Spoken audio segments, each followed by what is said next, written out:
Поскапувањето на горивата негативно влијае врз речиси сите сектори во земјава. Транспортерите алармираат дека се пред силен удар, а ако цените продолжат да одат нагоре, тешко ќе може да издржат. Според нив и сега се возело со загуби, а тоа се одразувало на крајната цена на производите.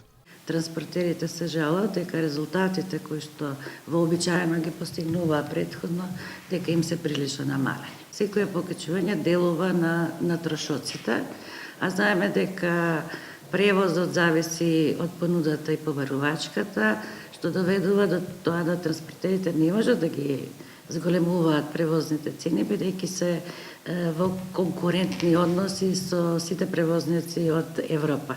Не само на територија на Македонија, него од Европа. Растот на цената на горивата започна со зголемувањето на акцизата и оттогаш бизнисот почна да трпи загуби. За стопанствениците проблем е високата цена на горивата, но уште поголем проблем биле административните процедури кои сериозно го забавуваат транспортот. Транспортните трошоци се трошоци кои што највеќе учествуваат. Последиците не се мерат само преку цената на горивото, последиците се мерат и преку овие чекања на граничните премини.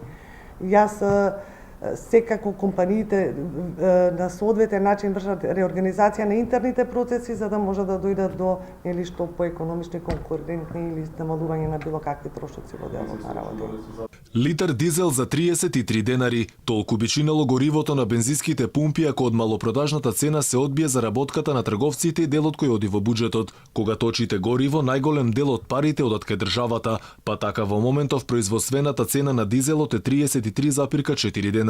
На ова се додаваат еколошка такса на доместок за заложителни нафтени резерви, потоа акциза и трговска маржа. На ова се додава и 18% ДДВ, со што крајната цена што плаќа купувачот е 62,5 денари по литар.